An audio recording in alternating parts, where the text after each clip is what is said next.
Hello student, Keshav विद्यापीठ पीलीभंगा में आपका हार्दिक स्वागत है। मैं Ranjit Singh goals, chemistry faculty. आज आपको मैं D block elements, D and F block elements शुरू कर रहा हूँ। हिंदी और इंग्लिश मीडियम कमांड ही चलेगा अपने। डी ब्लॉक एलिमेंट्स यानी डी ब्लॉक के तत्व। डी ब्लॉक एलिमेंट जिन तत्वों में अंतिम इलेक्ट्रॉन डी कक्षक में भरा जाता है वो डी ब्लॉक के एलिमेंट्स कहलाते हैं। ठीक है, जैसे अपने 11th क्लास में पढ़ा था एस एंड पी ब्लॉक। जिन एलिमेंट्स में या जिन तत्वों में अंतिम इलेक्ट्रॉन एस ब्लॉक में एस कक्षक में भरा जाता है वो एस ब्लॉक के एलिमेंट्स कहलाते हैं। जिनमें अंतिम इलेक्ट्रॉन पी ब्लॉक के एलिमेंट पी ब्लॉक के कक्षक में भरा जाता है या ऑर्बिट में भरा जाता है वो वाले पी ब्लॉक के एलिमेंट्स कहलाते हैं। अब ये डी ब्लॉक के एलिमेंट, इनकी मतलब पोजीशन कहाँ पे होती है? ये डी ब्लॉक के एलिमेंट ट्रांजिशन एलिमेंट या संक्रमण तत्व भी कहलाते हैं। ये क्यों कहलाते हैं इसमें थोड़ी सी मैं आपको एक बता देता हूँ। ये अपने पीरियोडिक टेबल, ये वाली पीरियोडिक टेबल है, इस प्रकार अपने पास पीरियोडिक टेबल है। ये पीरियोडिक टेबल है।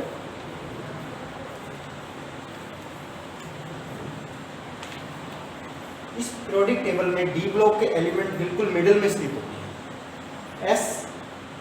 एस एंड पी ब्लॉक के मिडिल में स्थित होने के कारण इनको संक्रमण तत्व या ट्रांजिशन एलिमेंट भी कहते हैं। ठीक है, इनमें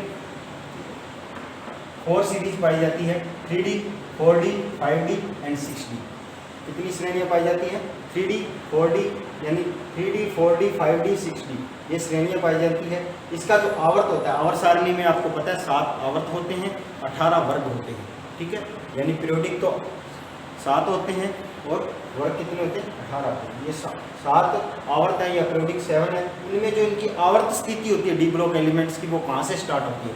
4th आवर्त से स्टार्ट होती है। कौन से? 4th आवर्त, यानी 4th पीरियोडिक से स्टार्ट होती है। स्कैंडियम से लेकर जिंक तक चलता है 3D। 5th आवर्त इट्रिडियम से लेकर कैडमियम तक होता है। और 7th आवर्त लैंथेनम से लेकर मरकरी तक होता है। ठीक है, ये वाले जो इनकी स्थिति होगी बीच बिल्कुल मिडिल में होता है।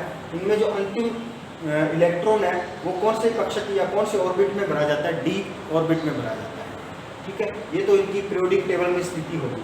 अब ये कौन कौन से तत्व होते हैं, आपके +2 में कौन कौन से दिए हैं, उनके बारे में मैं आपको बोल सकता हूँ। ठीक है, डी ब्लॉक के एलिमेंट, जिन एलिमेंट में जो अंतिम इलेक्ट्रॉन होता है डी ऑर्बिट में फिल होता है, यानी डी ऑर्बिट में भरा जाता है या फिल होता है, वो वाले क्या कहलाते हैं? डी ब्लॉक के एलिमेंट्स कहलाते हैं। ठीक है, इनकी कितनी सीरीज होती है या कितनी श्रेणियां होती हैं?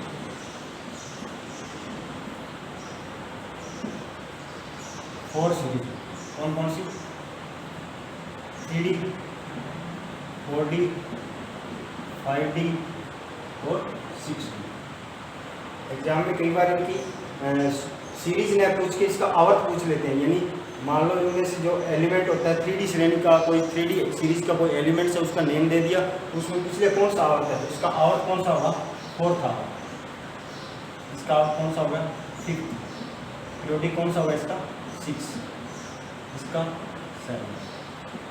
ठीक है, अब अपने 3D सबसे पहले अपने 3D और 4D और 5D और 6D इनके नेम लिख लेते हैं। ओनली अपने 3D सीरीज की बात करेंगे पहले। सबसे पहले इसमें 10 एलिमेंट्स होते हैं। 3D श्रेणी या सीरीज।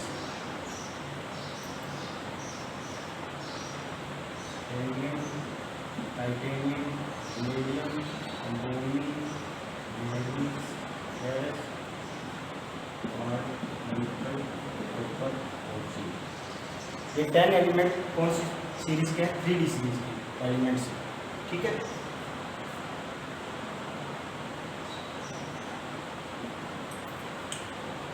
सबसे पहले इनका नेम पता होना चाहिए आपको। इसका नेम होता है स्कैंडियम, इसका titanium,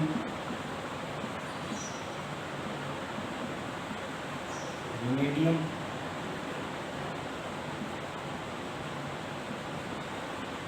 chromium, manganese,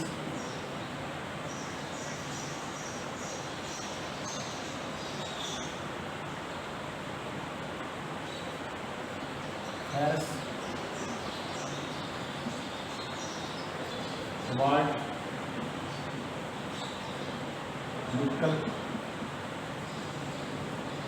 copper and zinc.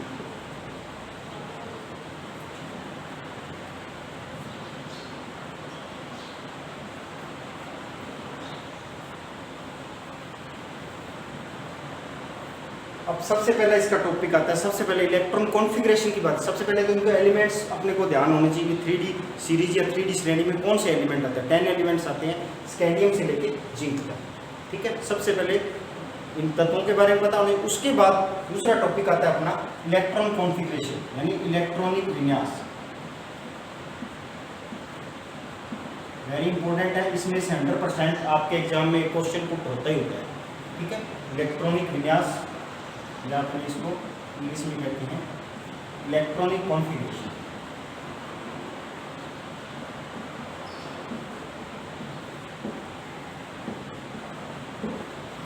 Electronic configuration की बात करते हैं तो इसमें जो लास्ट वाला इलेक्ट्रॉन है वो किस में भरा जाता है, डी कक्षक में भरा जाता है। इसी कारण इसको डी ब्लॉक के एलिमेंट्स कहते हैं।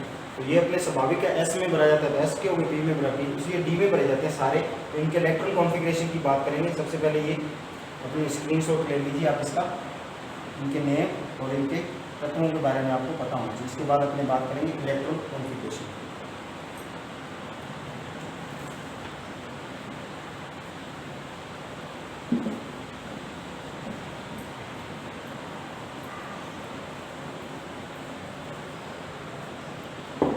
इलेक्ट्रॉन कॉन्फ़िगरेशन में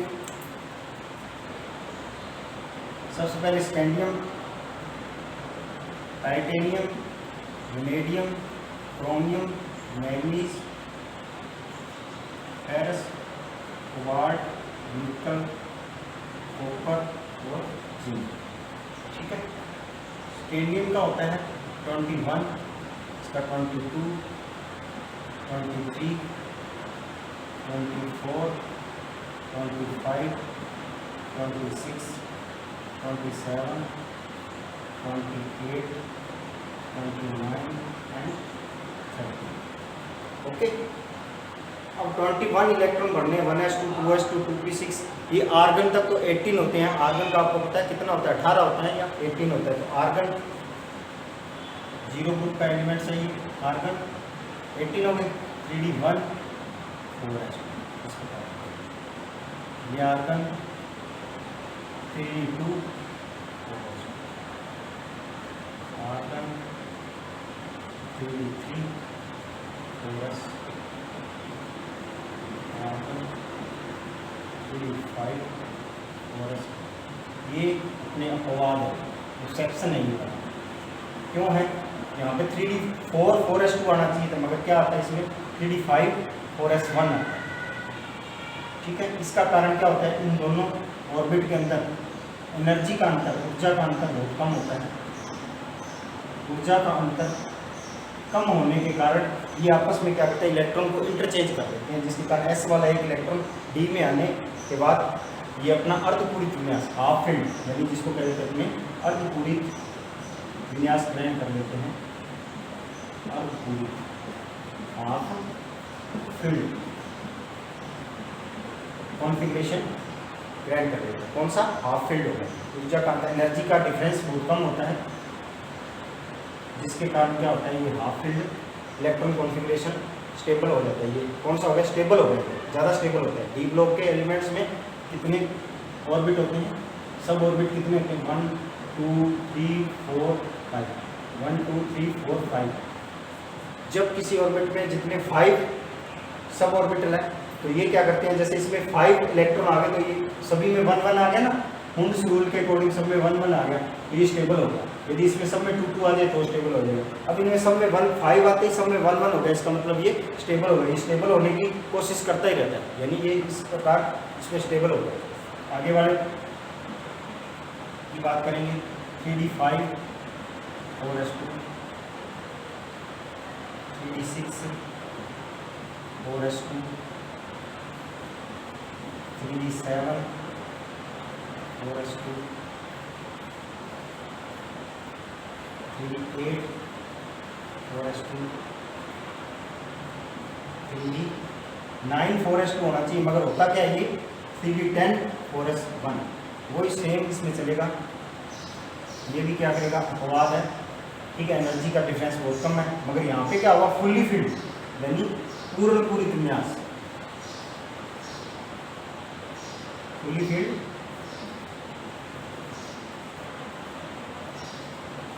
पूरी विन्यास करेंगे। कौन सा इलेक्ट्रॉन कॉन्फ़िगरेशन हो गया, ये फुल्ली फील्ड हो गया। फुल्ली फील्ड का मतलब 10 में सभी में 2-2 हो जाए, ये 2-2 हो जाए, ठीक है। कौन सा, एक तो क्रोमियम होता है और एक कॉपर होता है, ये इंस्ट्रक्शन है, इसमें अपवाद है, इस पे ही क्वेश्चन आता है। लास्ट ईयर जैसे कॉपर पे आया था, तो इस बार क्रोमियम पे आने के चांसेस है, इनमें रिपीट होता रहता है। इलेक्ट्रॉन कॉन्फ़िगरेशन सबसे ज़्यादा क्वेश्चन आने की संभावना इन दोनों में रहती है, सबसे ज़्यादा इनमें क्रोमियम और कॉपर में, उसके बाद किसी में जैसी आ सकता है। लास्ट वाला सेम ही रहेगा, 3D 10 4s2, ठीक है। ये इनका इलेक्ट्रॉन कॉन्फ़िगरेशन होगा, वेरी इंपॉर्टेंट है ये। सभी में क्या होगा, 3D 1 4s2 3D 2 4s2, यानी 18 तो ये इलेक्ट्रॉन हो गए, 18 90 20 और 21 22 24 25, इस प्रकार सभी में इलेक्ट्रॉन कॉन्फ़िगरेशन भरा जाता है। इसमें दो वाले ये, एक तो क्रोमियम और एक कौन सा, कॉपर, ये दोनों एक्सेप्शन है। एक्सेप्शन है किस लिए, इनमें क्या होता है 3D और 4s में एनर्जी का डिफरेंस बहुत कम होता है। अपने 3D और 4s की बात कर लेते हैं, यानी इसमें जैसे इस प्रकार ये न्यूक्लियस है, इसके चारों इलेक्ट्रॉन इस प्रकार चक्कर लगाते हैं, ये 1s हो गया, 2s हो गया, 3s हो गया, तो 3D इसमें ही आएगा, 4s यहाँ आएगा, ठीक है। इसमें 3D में इलेक्ट्रॉन और 4s में इलेक्ट्रॉन भरे जाते हैं ना, तो इनमें जो एनर्जी का डिफरेंस होता है ना, एनर्जी डिफरेंस बहुत कम हो जाता है, या ऊर्जा का अंतर बहुत कम हो जाता है, जिसके कारण ये वाला इलेक्ट्रॉन इसमें चला जाता है और ये अपने आप को स्टेबल कर लेता है, ये स्थायी कर लेता है, जिसके कारण इसमें अर्धपूरित और पूर्ण विन्यास पाया जाता है। इसके कारण अपने जो इलेक्ट्रॉन आगे अपने टॉपिक करेंगे, जैसे आयनाइजेशन पोटेंशियल वगैरह, आयनन ऊर्जा वगैरह, वो चीज़ करेंगे, तो वो उनमें हाफ फील्ड और फुल्ली फील्ड यानी अर्धपूरित और पूर्ण विन्यास में से जब इलेक्ट्रॉन को इंटरचेंज करेंगे या निकालेंगे, तो वहाँ पे यानी ज़्यादा एनर्जी की जरूरत पड़ेगी। तो ये अपने जो ये दो टॉपिक है, ये अपने आगे भी बहुत वर्क करेंगे। Thank you. Apply D block elements में आज अपने इलेक्ट्रॉन कॉन्फ़िगरेशन पूरा कर लिया। इलेक्ट्रॉन कॉन्फ़िगरेशन में यहाँ से क्वेश्चन पुट होता है, इसके बाद इसमें ऑल ओवर इलेक्ट्रॉन कॉन्फ़िगरेशन लिखना चाहिए, अपने ऑल ओवर इलेक्ट्रॉन कॉन्फ़िगरेशन लिखना चाहिए, यानी इलेक्ट्रॉनिक विन्यास ऑल ओवर लिखना चाहिए। तो इसमें आएगा फॉर्मूला 1 n-1 d 1 से 10 तक और n से 1 से 2, ये ऑल ओवर इलेक्ट्रॉन कॉन्फ़िगरेशन है किसका, 3D से फॉर्मूला हो गया इलेक्ट्रॉन कॉन्फ़िगरेशन।